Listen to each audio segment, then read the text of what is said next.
man. Yeah, exactly. So I thought And that'd be cool.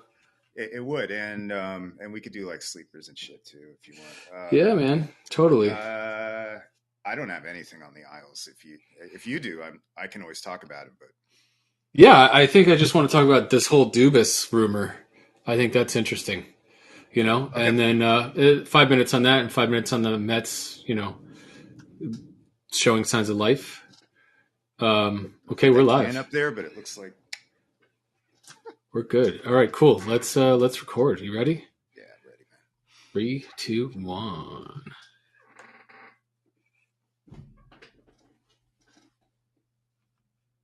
Hello and welcome to another special episode of This Is Our Year. Not a question mark today, more of a middle ground statement. This is our year. The juice is back, baby. The juice is back, Douglas. Long season, Michael. Long season. Saturday morning. The last time we did a Saturday morning event, I was drinking mimosas and you were also drinking mimosas. I am not going to be drinking mimosas today. No. But what are you drinking, Doug? What are you drinking? Celebrating Bijan? Not yet. It's still 10 a.m. over here, and I have a 6-month-old, so I've been up since 3:30. I know. You weren't kidding about that. Oh, correct. No, I was up at 3:30. My baby was excited to see her dad now last night because I was gone for the last 2 days in Baja, Mexico, and yeah, it was good. But I'm happy to be home. Dude, that's a perfect segue. Did you go surfing? No, because they were 4-foot monster waves, and unfortunately, fatherhood has stricken me of surfing shape right now. So I need to get back in surfing shape. Well, we're gonna surf in spirit here with a little Surfea Mexican lager. Nice. Look at that segue. Look at that segue. That was perfect. It wasn't even like rehearsed or anything. So no, guys, we don't write. We don't plan.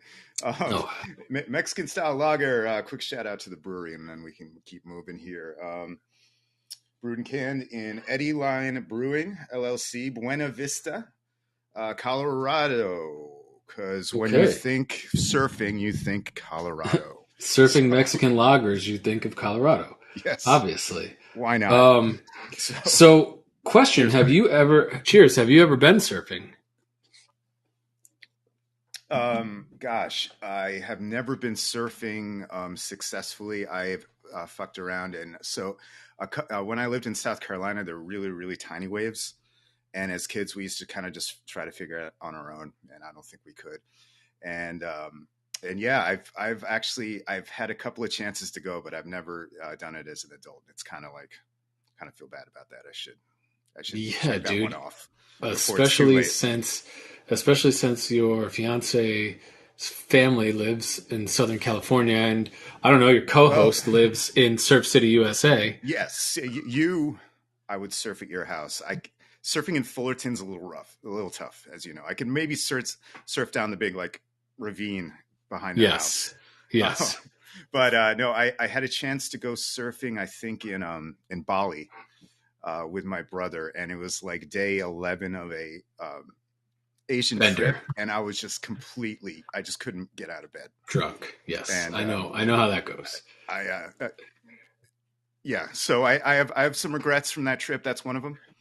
But yeah. So since you moved to LA, that's been pretty. Did you jump right in into surfing when you moved out there? No, I mean, no. I wanted to surf when I got out here. I took a couple lessons. I've taken a few lessons. I understand the basics of surfing. I do not surf on a regular basis. This is Surf City, USA. It is definitely, if you go where the people that have been surfing since they were kids go. I don't fit in that crowd. They don't want me. They don't want me on their waves. And to go to the beginner crowd is fine, but it's just this is the God's honest truth. The Pacific Ocean is cold, and the water out here is murky and gross. Yeah, it's not. And great. So it's not something I rush to do every morning. I've been out in Huntington. I've been out in Newport. I've surfed. It's actually funny when I travel to places that have surf. I take a lesson there. So I've surfed Costa Rica. I've surfed Hawaii. I've surfed, Waikiki. I've surfed I'm trying to think what other places that I've surfed, but I've surfed all over. I surfed Bondi in Australia, so I've surfed. Ooh. I've surfed some pretty fun beaches, and I just eat shit and Yeah. get pummeled, but it's fun. That's It's fun. That's the same thing as going to the mountain, right? Get your ass Yeah. kicked, but it's a great day. So. Yeah, exactly. And you can only do it for like an hour. I mean, me personally, Right. your cardio. I mean, dude, that's the hardest part. It's not even catching. I mean, catching the wave is fucking hard. Don't get me wrong, but the hardest part is paddling out, Paddling so you can catch the wave. all day. And it's just cardio and shoulders, which both of those right now for me are mid 5, mid 5 to 6. Right there with you, buddy. So yeah, it's been, but it's fun. It's fun. We should do it next time you come out. We'll take a lesson. We'll take a lesson. We'll go down to Surf City, and we'll get out there with the guide so that we don't cut off any monster guys on waves that are going to be pissed off that 2 44-year-old men are fucking cutting them off. I've seen Point Break. If I see Anthony Kiedis anywhere near, we got to go to another beach. He does get his leg blown off in that movie. So just there's karma. He had it coming. Yes, he did. But speaking of, the Mets are riding quite the wave right now, buddy.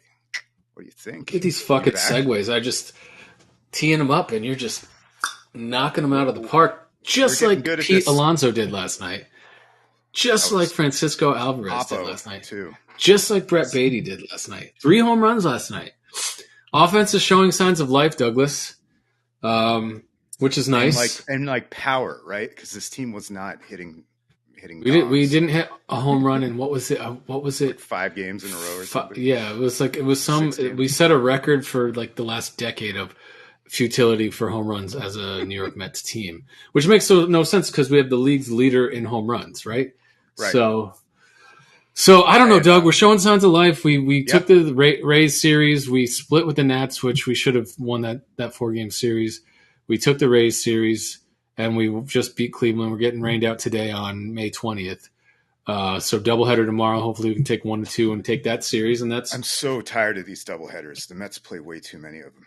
It was fun at first, but I feel like the last 3 years it's been 10, 15 per season. Well, it's what happens when you live in New York and you play a lot of baseball in March and April and May. It's just stupid. The staff has been put through so much already. It's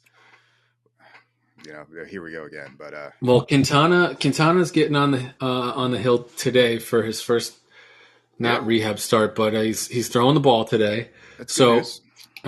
That's better news than whatever. Carrasco looked like dog shit again yesterday. Again, I mean, first inning with him again. Dude, he's throwing batting practice. He is not able to hit. He's a junk baller that's not able to change speeds. There's not enough difference between his pitches anymore. It just looks like fucking batting practice, these guys. That's exactly what I told my father last night when he called. They were down 4-0, and I said, "Yeah, he's chucking BP." I mean, if he's not hitting those pinpoints, you're right. Everyone's going to tee off on him. Yep. And so, I mean, if he's your 5th starter and he can get 5 to 6 innings every 5 days, and he can go 10-10 with a 4.5 ERA, I'm happy. But right now, I think he's like 0-3 with like a 9.0 ERA. He's scuffling again, and we've seen him turn it around, but it could be the end of the road. Speaking of, though, decent segue there. Big topic of conversation here. It has to be people relitigating the Lindor trade because Cleveland's in town. Any hot thoughts on that? I mean, I think it's just media. Yeah. Looking for a story. I would do that trade 10 times out of 10. Yeah, Jimenez has turned into a really good player, and Rosario is not that great. He's okay. Yeah. I don't know I can't remember with the pitcher Gray Josh was it that Wolf. we get? Oh, Josh Wolf. I don't think he's made it to the bigs yet. So the 2 guys that made it, they got a second baseman and a first base and a shortstop out of it. That I think Jimenez for them was the prize of that. It was. And I think he's played well, but I think I would take Frankie Lindor at shortstop last year's season against whatever Jimenez did at second base last year. And I know he was an all-star last year. I think he's played pretty well in the 2 years that they've had him. Yeah. And he's young, but you're right. Media needs something to talk about. So Lindor shut them all up last night, which was really Oh, nice. and also this Jason Kipnis bullshit about how Lindor is not a leader. Like, come on. And He said, Lindor handled that. I missed that. He said that. Oh yeah, Kipnis came out and said the reason the Mets are struggling is because there's no veteran leadership on the team, and he was asked point blank by AJ Pierzynski's podcast, who also was known to be a huge dickhead. If you remember, he got knocked the fuck out. Right. Didn't he? Did he get knocked the fuck out, or did he knock someone the fuck out? Oh, yeah, right. Oh, that good question. No, you're right. I think he's the guy who pasted somebody. Right. Was it? He was a fucking dickhead though. Nobody liked him in baseball. And so he was on his podcast, Kipnis, and he said, so directly, are you talking about Frankie Lindor? And he said, I repeat, there's no veteran leadership. And they asked Lindor about it, and he said, I don't really have any comment. And he left because Lindor is a classy guy, and he is exactly what the New York Mets need. He's one of the best shortstops in baseball, and I don't know, Kipnis, you were out of the game by 36, and I don't know, you were okay for a couple of years. You were probably. I was going to say I was going to guess 30. I feel like he wasn't even in the league that long. So he was in for like 8 or 10 years, and he had like 2 or 3 good years. Right. For Cleveland, they did go to the World Series together in 2017. Him and Lindor, but he then went to Atlanta and didn't do anything. There's guys still in the league at 36. The guy's 36 years old now, and he's not in the league. So I don't know. Yeah, he played from age 24 to 33. All right, a little longer than I thought. Whatever. Go fuck yourself. Exactly. Who cares? But yeah, the big thing is kids are hitting. Alvarez is starting to show he that looks like he belongs. Do you agree that Beatty and Alvarez are up for good?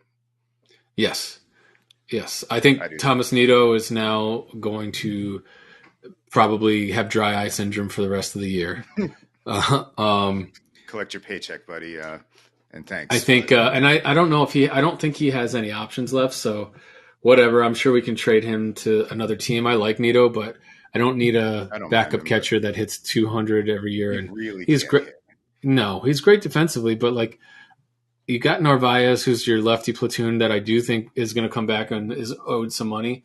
And I don't think Gary Sanchez, I don't think the thought process behind him is going to be doing a lot of catching. I think he's going to be doing a lot of DHing, and he's actually really good against right-handers. So he actually may replace Vogelbach. Oh, Vogelbach. Okay. He's a reverse, like he's better against righties than he is against lefties. So he may be someone that they're looking to replace Vogelbach. And they had to elevate him because he had an out today. Yeah. So he forced it. They're going to take a look. I'm not expecting that much. Are you?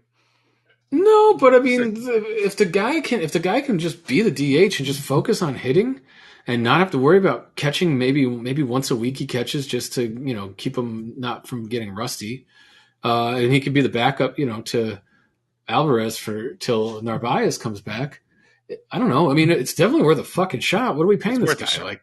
Like $1 million? I mean, dude, if you he's 30 years old. If you can turn this guy around, you got yourself a diamond in a rough that can be your DH. We talked about this last show, how we've been searching for a DH since the DH became a thing in the National League. Pretty much, yeah. So, I'm not opposed to taking a look. And if he doesn't work out, what did you lose? Michael Perez, Thomas Nido, whatever, man. Michael Perez is a good professional, but I don't think we're going to miss it. And I think Beatty is your third baseman going forward. I think Vientos is the guy that'll probably play against lefties as the DH and spot some Pete and spot some Beatty. Right. Maybe when there's a tough lefty, he'll play third. He looks comfy here though. He doesn't look overmatched. I mean, he hit a home run in his first game back. Yeah, might have something. So I would love to see that, and even Mauricio's hitting. And at this point, I mean, Canna is not. And Marte, I don't know what's wrong with this guy, but those are the two guys we got to get going. And if we can't, then maybe you put McNeil in left, and maybe you either put Vientos or Beatty in left, and let Vientos play third and roll the dice, man. I mean, if these kids are going to hit, I was against it, Me too. But it's almost Memorial Day, and that's about the time where you got to figure it the fuck out. And if we don't start getting in the right direction, I mean, we're at 500 finally. It's. Mm-hmm. I feel good. I feel like I don't think we've turned the corner, but I feel like we're making progress in the right direction. Seeing good signs. And yeah, you know me. I usually want to call guys up early. But even I thought Mauricio probably shouldn't see City Field this year, and he like leads the minors in hits or something like that, or at least AAA. Mm-hmm. Dude is on a tear. So shit, why not? And we've seen what Alvarez has done to jumpstart this team, and of course Beatty, and even Vientos, and it's almost night and day. Well, it's a short sample, right? Right, but this was never say die week. How cool was Yeah, that Alvarez bottom of the ninth 3-run bomb on Wednesday? I hope you mean, saw it, and then Pete Walkoff. I mean, yeah, I mean, I definitely watched the highlights. I was in Mexico, like I said, but yeah, we just um, had two really memorable baseball games this week. After a yeah, lot of people were reading their last rites, basically. I mean, and rightfully so. This team still hasn't pitched well at all, No, and their bullpen is completely taxed on May 20th. it's yeah, So that's a if we mess. can get the offense going and we can win 8-6 every game, I'm Right. okay with it. But this was always going to be a difficult year when we lost, Edwin at the WBC, and I don't know if you saw Buck's comments on that a couple days ago. No, I feel like, he said, I feel like it all started at the WBC. We've lost our closer for the year, and you know, anyway, he's not maybe wrong. no, he's not wrong.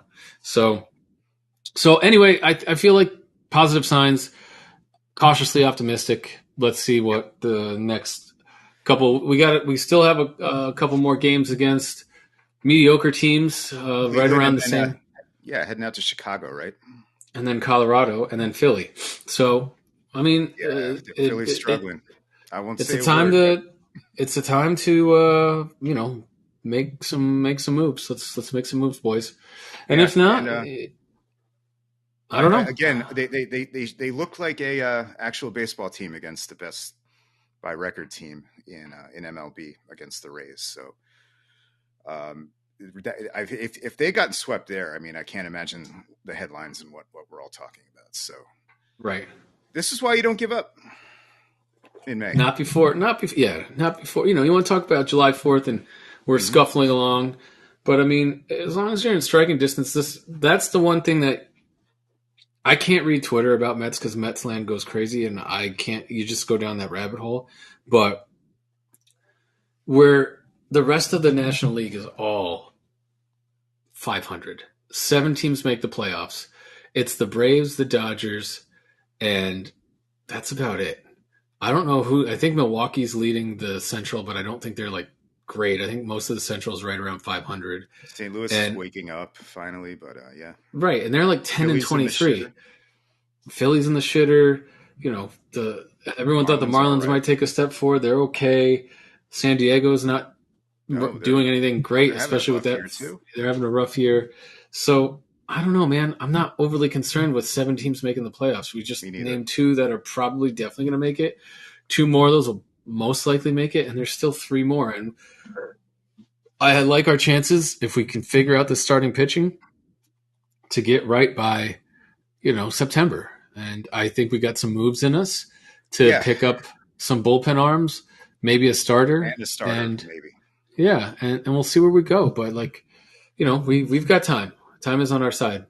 We And do. like Lou Lamarillo always says, when you got time, use it. So let's segue to a little New York Islanders, or lack of New York Islanders speak. I like it. It's May 20th. The Islanders season has been over for About a month. 6 weeks. Yeah, a month. Okay. And we still haven't had an end of season call from Lou, Lane, anything. Last year, Nothing. we waited 2 weeks and they fired Trotz, and then another week and they named Lampert. Right. Now we're about a month in and we haven't heard anything. So there's not much to report there. And we'll do our off-season review, after the Cup no finals need to over. talk about the roster. No, but the only thing I've found really interesting in the last 24 or 48 hours is Kyle Dubas got let go in Toronto. Polarizing figure. And I think him and Lou, well, it's a well-known fact, him and Lou have a really close relationship. Right. Lou's 80, hasn't announced a new contract. He's already the president of hockey operations. I don't believe As he he's a should be. GM, He should as he be. should be. The But we don't president. have an acting sole GM because he holds that title as well. His son is the assistant GM. We all are not looking forward to the day Chris Lamoriello is named the GM of the Islanders. I don't know if it'll ever happen. It's always a possibility, right? It's always a possibility, but I don't think that would be his final act. I think that's just I not hope his. not. I think I agree with you. Yeah, I don't think that's a Lou's bag. I think if his kid wants to get named, he'll let someone else do it. He's been practicing with Bridgeport, right? He runs the Bridgeport roster, I believe. I think he did. I think he's now the assistant GM over the last couple of whatever, but who knows? Yeah. So Kyle Dubas is free. He says if he's not in Toronto, he doesn't want to be anywhere. But I don't know, man. This would be a good soft landing spot for his mentor. Yeah, like that's to come the in. kind of thing you say when you haven't been shown a ridiculous contract yet, Right. right? And I mean, the connection's there. I think it's pretty easy, right, to make that connection. The connection's there, but on top of the connection, the succession plan is there. It's like, okay, I'm president. You come in as GM. I'll retire in a year or two. You can take over as president, and then you can name your own GM. Right? And that's if all goes according to plan. Does the guy want to come in and take over this roster? That's a whole other question. But it's interesting because what is the succession plan? I mean, Lou turned 80 this year. He seems like he's still with it. We say that now, but during the season we question whether he is. If he's awake, it's fun, right? It's good times with Lou. He's done probably a little more. He's done more good than bad. I think so. He gets on our nerves a lot, doesn't he? I think that he gets on our nerves, and I think he is loyal to a fault with a lot of veterans. When I say he's done more good than bad, it's pretty close, though. If you think it's pretty close, but he definitely. I mean, he took us into the post-Tavares era and brought us to the, the conference championship. This is usually where I argue that Barry Trotz actually did that with Garth Snow's framework, but sure. I mean, they took a lot of guys off the Garth Snow heap and turned them into legitimate players. Brock Nelson. He had Bailey working for a while. Anders Lee had some of his best seasons. Yeah, like Robin Leonard, like guys like that too. Right. Yeah. And, right. Taze is a great player now. Again, a lot of it Trotz. And Lou can overpay, right? The asset management hasn't been great. No, it hasn't been great, but he's kept the core together that he felt that he believed in, and I don't. And that's fair. I don't know. He got Sorokin to sign. Well, we'll see if he does it again or what happens with that, because that's going to be interesting. But yeah, so just interesting stuff in Islanders land. So let me pose this question, because everybody kind of make the elementary connection that Lou and Dubas have a history.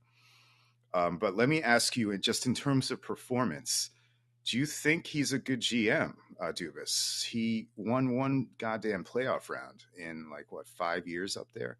And I know it's the media capital of hockey, and he put together a team with 4 superstars, and it really didn't do anything. Is that just bad luck?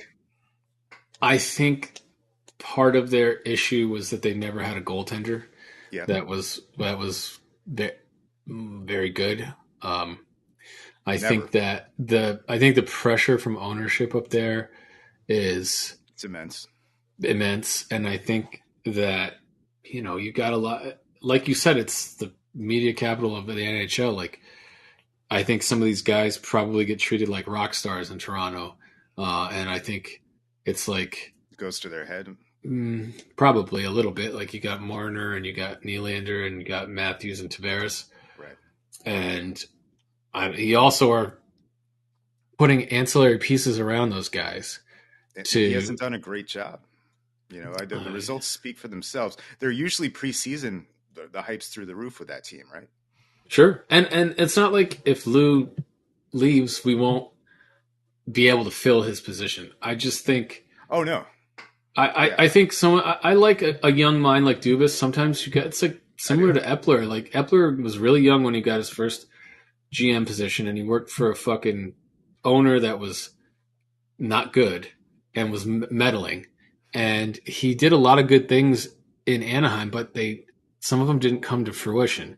And then he was, gone for a little while, and now he's reemerged in New York, and I think he's done a good job in New York. I think he's also young. He was like prodigy, and I think he was under Cashman, right? Mm-hmm. For a bit. Yep, exactly. So it'd be kind of the same story, rejoining, or I guess same town, but I'm playing devil's advocate here. I don't necessarily hate the Dubas hire. No, I don't either. And I like it more than a Chris Lamoriello, and I guess that's the only other thing that we're talking about. But did you see the list of potential Toronto replacements? It's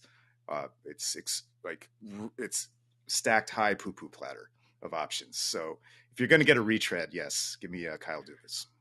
Yes. Well, I also who wants to work for Brendan Shanahan?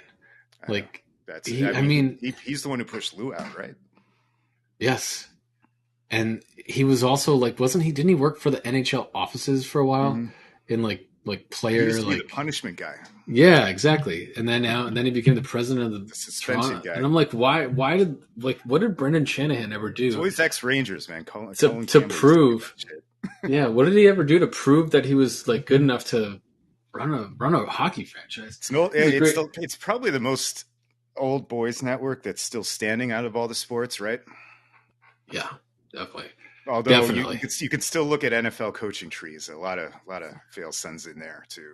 But that is fair. But at least the young guys. Yeah. Let's do it. We got special edition. We got our dynasty draft. Football. We're gonna talk some dynasty fantasy football today. So, I was going to wear my Aaron Rodgers. By every other person on that's watching. Let's see. Do we have any viewers? Islanders content. Let's see. We got one view and one viewer. I guess. Oh, Josh is watching. Hi, Josh. So Josh will stay on because he wants to get some intel. I saw He'll want to get some intel. So let's talk about it, man. What do you think? We got a rookie dynasty draft coming up here in an hour and a half. I've come around on this class. I know really? You're excited. I have. I mean, I'm excited to have 1.01 because I think that's the head and shoulders clear cut number one pick of this draft. You'll ever make, probably. Yes. So we can get that out of the way. Bijan Robinson going 1-1 to the Huntington Beach Bad Boys.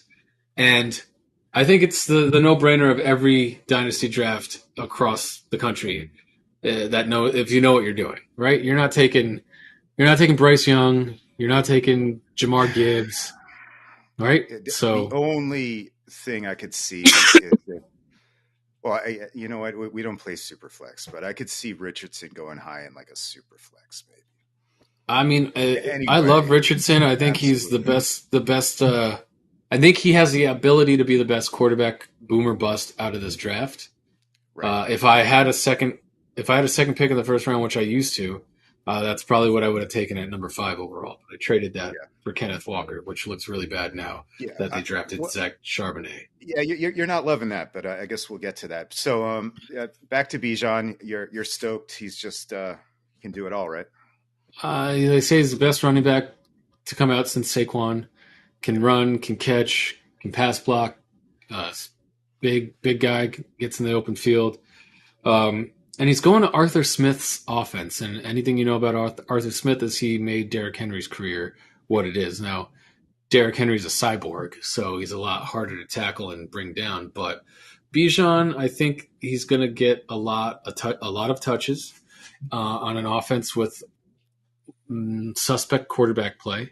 Are they going to load up the box? Maybe, probably, but he can probably also beat the linebackers out of the backfield, and I'm sure they'll scheme him up to do a lot of damage. And he has really no, he's got Tyson Algier, who may be somewhat of a goal line vulture, but he's just maybe kind not of a guy though.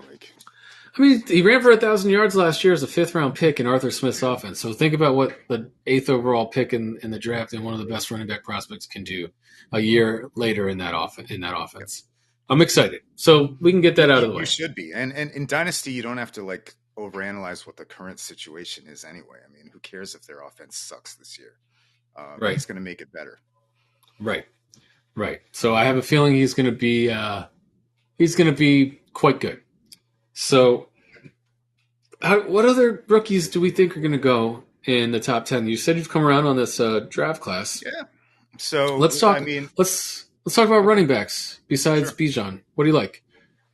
Well, I think in our draft at least, and there's arguments to not do this, obviously, but in our draft, Jahmyr Gibbs is going number 2. I think I would predict that at least, and I've seen conflicting stuff on him. Now, I haven't really done much homework on these guys because I'm down at 9. I'm not getting Jahmyr Gibbs.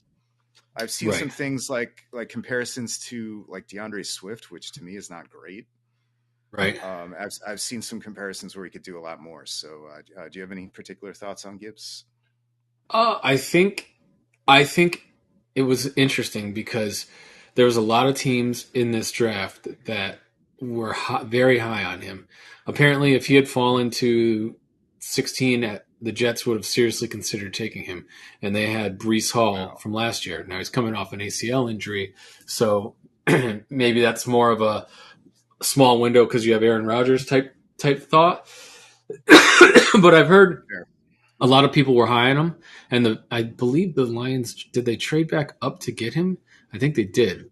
I think they did too, which had people scratching their heads. So, I think they see something. I think they see something. I think they wanted to get ahead of a couple of other teams, and I think it is partially an indictment on the lack of playmakers in this particular draft. That the few top playmakers were like, even though they may not have been, if they were in last year's draft, maybe they would have been late first, early second round, second round kind of guys. I think that, if you had a guy and you believed in a guy and he was one of the top playmakers, you like went for it. So I think that's how I interpret it. But I've had people that I've talked to, in the league say they compare Gibbs to poor man's McCaffrey, and maybe that's something that the Lions saw too. I don't know. Maybe he is a better, has the ability to have a higher ceiling. So, well, it seems like pure talent wise, he's better than David Montgomery. And who else do they still have up there? They have David Montgomery. They have him, and then they lost somebody else. I can't think of it. They had a couple of like they have like Craig Reynolds and guys like that. Correct. Like yeah. So shortstop from the 1980s Astros. Correct. What? So I think you take him 2 overall in our league for sure. And then, other than that, what running backs have got you excited? You got any sleepers? You got any? The running backs? Yeah, I mean, when I'm looking at draft prospects, right, and everybody's kind of bunched together. First thing I look for: how many ACLs does a guy have? Right. If the number is under 2, I'm jumping. Do you know who I'm talking about? No. Okay. I'm not saying this guy's first round or top 12, but I was saying I've been reading a lot on Tyjae Spears. I have a couple of second round picks this year, so I'm more well read on like guys like that than like Jordan Addison and JSN and other guys, Flowers. I'm not going to see these guys. So no, I have a feeling you just named off the top 5 of our draft, right? Yeah, Jordan Addison, Zay Flowers, Jackson Smith, and Jigba.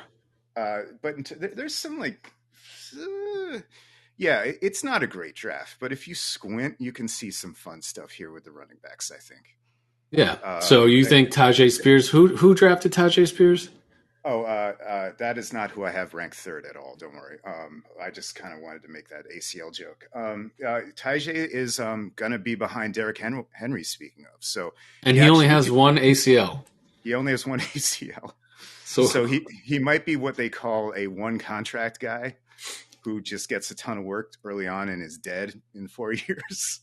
Like, Wasn't his name Todd Gurley? Although he did yeah, get a second contract and was a exactly. Well, yeah, he did. complete waste of that second Atlanta contract. Falcons know how to pick him, but kind of like I think I heard Jay Ajayi mentioned. Remember that guy?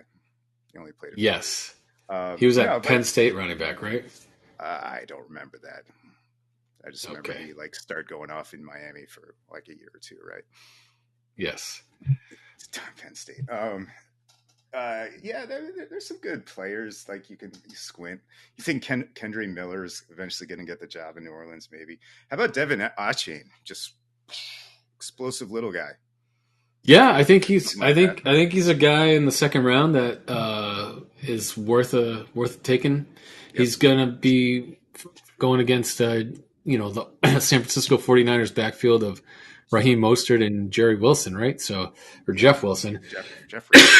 So both those guys haven't met an injury that they didn't like. Exactly. So now I don't know if he's a 3-down back because he's kind of small in stature, but you put him in that offense, Mike McDaniel, in there.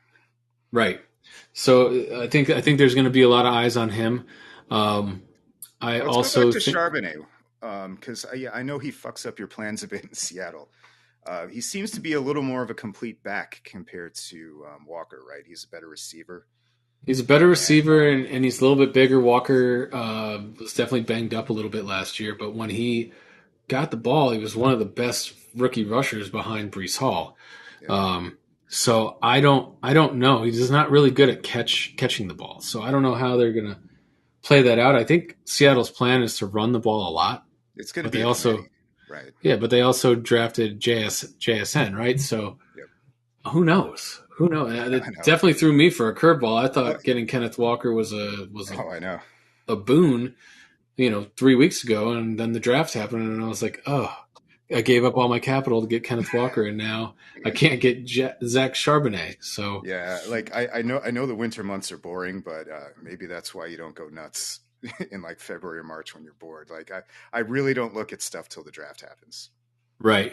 I might miss out on things, but it's like, are you sure this guy's going to be the dude in September? I wasn't. I'll go back to what I said earlier. I'm not in love with the players in this draft. Oh yeah, no, and that's fair. I forget what pick you traded for. I had traded a first and my second first, fifth overall, and two seconds, which was like 13th and 15th overall, to get Kenneth Walker. And in hindsight, it was very steep. Even in reality, it was steep. But I also didn't want to take 4-5 guys in the top. I don't want to put that many people. Yeah, of this draft, exactly. So I would rather take some guy who proved he could do it last year. And, because now I have a first, I have a second, I have a fourth, a third, and a fifth. And I have 4 picks. Rebuilding, right? So you want I have 4 picks still anyway. And I didn't want to take I wanted to take one of the quarterbacks, but I didn't want to take one of the quarterbacks because I'm just not in love with them. And that's a good segue. Let's talk about the quarterbacks now. Who are you liking in this draft, quarterback wise? Well, I think Richardson is kind of in his own tier, in my opinion. I'm probably giving away too much. Let's edit that one out. The guys in the league might say that. No, but I in this particular league with my roster, I'm kind of in a weird spot at quarterbacks. So, if somebody drops to me, I'm going to take a long look at a guy like Brian Young or CJ Stroud. If a guy drops to me, you're definitely going to get a quarterback to drop to you at 9, because we just named the top 5, and there's 4 quarterbacks, plus there's one more quarterback that is a starter in the NFL now that'll be in the draft. That's not a rookie. Yep.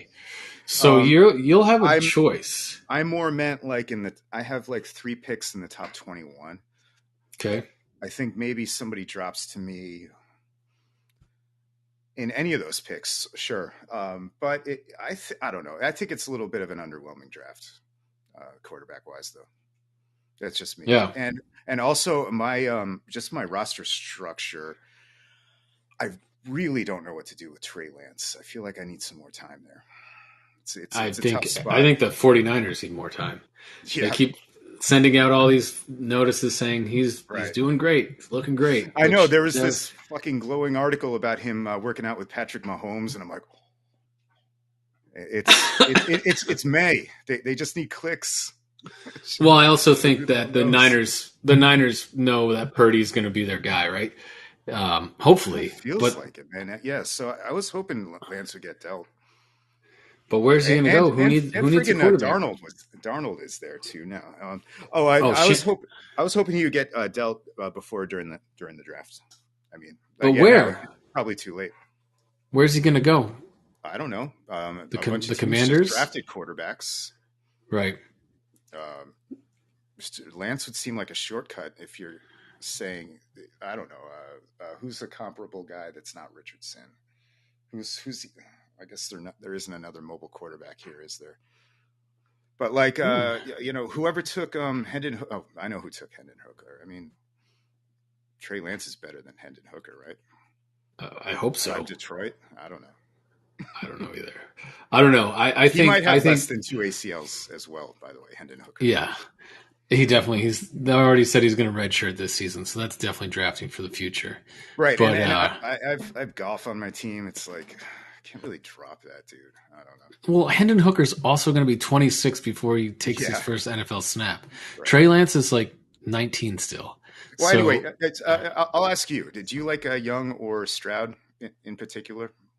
No, I think Bryce Young will, if he plays 7 years in the NFL, I think he'll have like 1 or 2 decent years, and I just think the punishment he's going to take.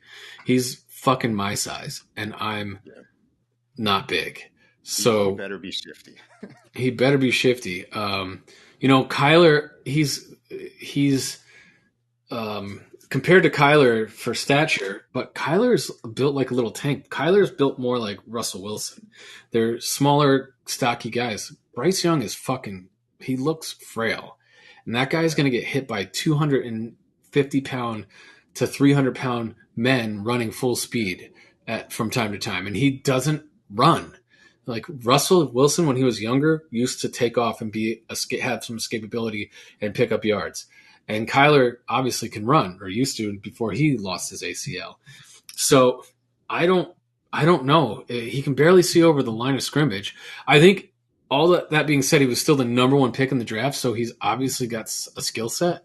I just hope they can keep him upright and keep him off the IR, So I don't have interest in investing a pick in him. He is long-term. Jumping right in, though, if anybody needs a quarterback. I mean, right? He's playing. I mean, they already said Andy Dalton's the number 1 quarterback, but it's like you said, it's fucking May. I don't know, probably till the 3rd week of training camp, like it always goes, so they can make the kid earn it. CJ Stroud, more NFL type body, pocket passer. I don't know. I think he's got a floor. I also think he's got a lower ceiling than a lot of these guys, but he's done nothing but put up great numbers throughout his career. He definitely had NFL track star receivers, and he had NFL offensive line against college kids. So he's not going to that down in Houston. So let's see what. Let's see what he can do. But again, Dell. wouldn't invest in him. Tank Dell, isn't he like 5'6"? Yes. And then you are look you a at Will Levis truther? I mean, I'm not a Will Levis truther, but if Will Levis falls, if he's in the 3rd round, staring me in the face, I'm not gonna say no, but I wouldn't take him in the 1st round. Same thing with Hendon Hooker. If he's in the 4th round and he's still sitting there, maybe I take a flyer on him, right? Why not? But I'm not investing a top 2 rounds pick into either of those guys. And then there's really no one else in that draft besides Anthony Richardson. So if I'm taking a quarterback out of this draft, it's Anthony Richardson because it's boomer bust. I agree. So you want to talk receivers? Let's talk receivers. Everyone's saying Jordan Addison was the best guy to come out of this class. I vehemently disagree. I think, one, Zay Flowers is the best receiver coming out of this class, in my opinion. I like it. I think JSN has the ability to be the best receiver, yes. but he's been injured for an entire year. And He's probably I not going think to come that, out of the gate like that, right? right. And I think Jordan Addison is good, but there's a fucking guy in Minnesota named Justin Jefferson. I don't think 1.1 on most drafts, like regular drafts. I don't think you're taking target share. Now, if you want to tell me he's going to get Thielen's target share, that's cool. But is that a number one receiver? No. And honestly, how long has Jefferson been in Minnesota? Like 2 or 3 years? I think this is he's going into his 4th year. All right. So it's been 3 years already. I think Thielen had like 2 good years. I mean, he wasn't great last year, was he? Or am I? No, he was not great last year or the year before. I think their first year together, they were both good. Yes, and Jefferson was the one that was kind of like the new. He was his rookie year. Jefferson came out of nowhere and just had a really great year. But yeah, Thielen then kind of broke down. I think he's like 31, 32, and now he's Bryce Young's number one receiver down in Carolina, right? Him and DJ Chark. That's right. They got Chark and our boy Jonathan Mingo. Mm-hmm. I love the meme you posted this morning because the guy kind of looks like me. It was pretty awesome. It made me think of Jed. If I was drafting from my computer like you guys, maybe that's literally what I would do. You also pick at the 9th slot, right? Or was that the 10th slot? Oh, no. The meme was the 10th. So it was really close, though. God damn it. Yeah, man. I mean, I think obviously there's more receivers than running backs, quarterbacks that get on the field, right? Yeah. So I think we probably have the most amount of sleepers in there, and I like Mingo, right? He's down in Carolina, like you said. He has a chance to maybe win that number 1 overall job, or at least be the number 2 guy. Big dude, like I don't know, unless you're worried about Terrace Marshall, right? But Terrace Marshall, I liked Terrace Marshall last year. Yeah, he's not terrible. And then I like the kid, Mims. right? You like Mims in Denver? Let's talk about him. Oh, yeah. That was Sean Payton's first pick as coach for the wide receiver, and there's been so much talk about trading Judy. I know. It's a packed room because Tim Patrick's coming back, too. We got Patrick. You got KJ Rager. Is that his name? Rager, whatever. Cortland Sutton. KJ Hamlin. That's right. Cortland Sutton and Jerry Judy and Melvin Mims. That's 5 guys, right? Something's got to give there. Something's got to give. Who did you mention, right? Rice from Kansas City. Yeah. Yes. Is that Rashay or Rashe? Rashay, probably right. I mean, I don't know how you pronounce it. Better. Someone's going to have to draft him today, so someone's going to have to say it out loud. This is true. So he looks nice. He's got a possibility. Beware. This from the guy who drafted Sky Moore in the first round last year. Let's talk about over. Do you know over who? Oh, talk Garrett Wilson out of this one. No, it wasn't Garrett Wilson. Wilson was gone, but this guy. Chris Olave. Yes, Chris Olave. Yeah, talk myself out of Olave. And Christian Watson for Sky Moore. So buyer beware with Chiefs. It seems like a good thing, but really he's only made Tyreek an elite receiver so far. Have I given up on Sky Moore? Would I draft Rashee Rice? Sorry, I have not given up on Sky Moore completely. I would draft Rashee Rice if the value's there. I would just tell people to be careful, though. Totally. Yeah. Who else we got? Jaden Reed. Green Bay is really good developing receivers. That's the consensus, right? Pittsburgh and Green Bay. So you think Reed has a chance to jump right in? Yeah, I think they're gonna run a lot of 3 receiver sets. I think between him and the 2 guys, Watson and the other guy they drafted last year, that his name is escaping me. Dubs. Dubs, yeah, from Nevada. Romeo Dubs, yeah. So I think between those 3, he's got a chance to get on the field, and he's got a chance to get some targets from Jordan Love. Jesus Christ, dude. Jimmy, get out of here. Tommy. Tomcat. Tommy So yeah, man, I like those guys, and there's a couple other out there. But I think maybe Jalen Hyatt. How do you feel about that kid from the New York Football Giants? Oh, Jalen Hyatt. He's not going to make an immediate impact, so I wouldn't reach for that dude. No. That's a guy What we late have late like second, six. early third. Yeah, yeah, probably right or third Yeah. round. He's not going to get any slot play, right? So he's going to have to, figure out how to play in the NFL on the outside like right away. And I don't know. Maybe he's got the chops, but I don't trust it. I will say, for the coach, Dayball, when he was in Buffalo, they always had a deep threat that caught a few bombs every year. Whether it was like Isaiah McKenzie or who was the other guy that they had that was always good at going deep. I can't remember right now, but we'll see. We'll see. I think that's what I is. think long term he can be okay. I just think he's in Slayton's. I think Slayton is going to have that spot, so he might have to wait a bit. Yeah. And I also like Cedric Tillman from Cleveland. I think that's a guy, a little bit bigger guy coming off an injury, that kind of similar to Pickens last year, that could possibly get some run. I know that Cleveland likes to run the ball a lot, so it's not the ideal situation, but I don't think his receiver room is so difficult to overcome that he couldn't possibly end up being a guy there down the road. Well, especially if Watson returns to form. Can you see the comments? Apparently, we got one because I can't take see. A look. Let's take a look. It's oh my god. Oh, let's see, Josh. The Devils will need to re-sign Myron Howla. Bratt sucked in the playoffs and blew his $8 million per year deal. Can you give your opinion on? Can you give your opinion on A. Rich and Flowers for 4 and 3? So we already talked about A. Rich. We believe that Anthony Richardson is the guy, and we think that I've already said Zay Flowers. You said Flowers. Yeah, your favorite. I think he's my favorite receiver. He reminds me of little Steve Smith. Goes up and gets the ball, a little diminutive guy, but he's probably going to be relegated to the slot.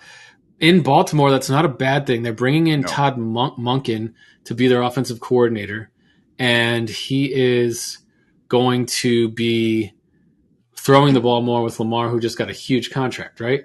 So if you don't really have a slot guy, but you're competing with, the only thing I don't like is you're competing with targets with Mark Andrews, Odell Beckham Jr., and Bateman. Yep. So that's what I think about that. I don't know who Monty is.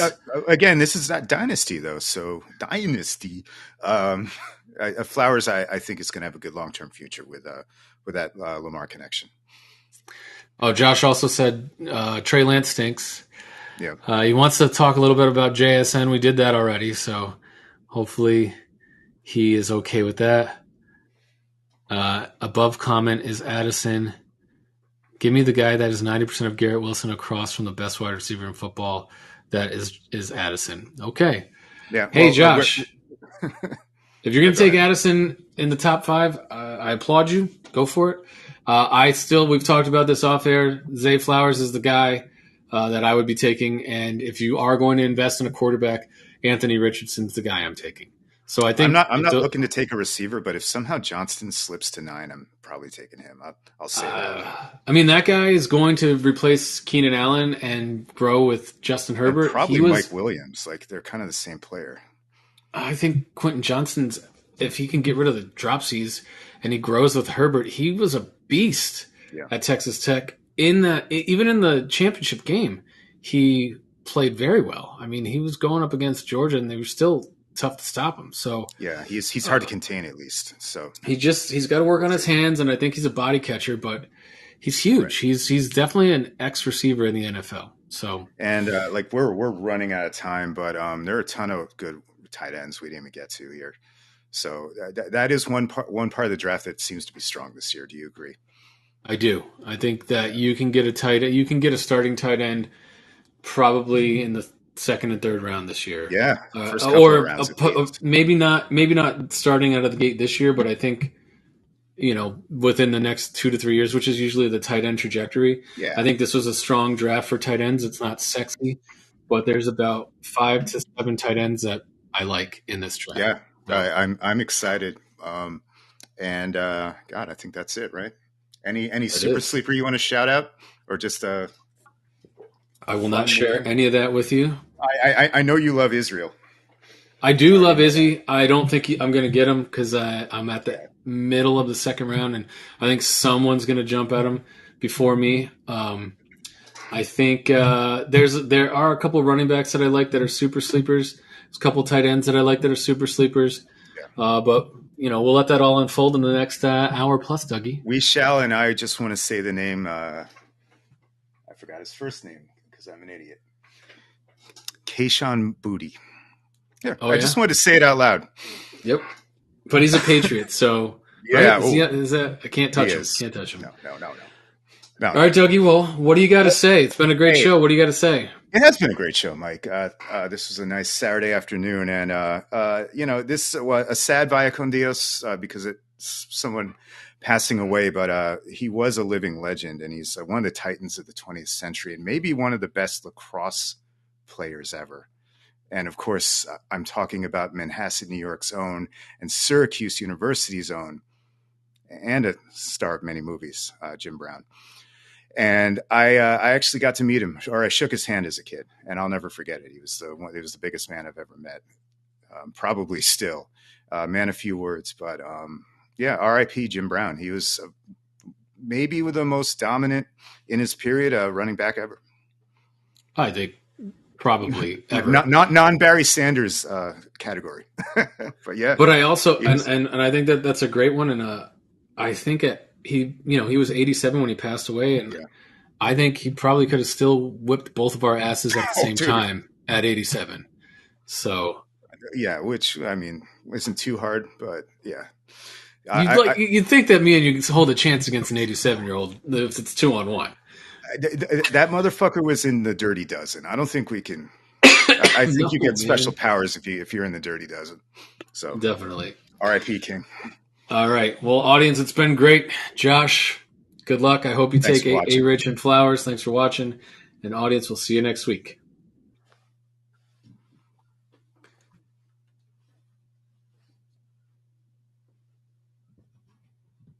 All right, I just wanted to end that stream.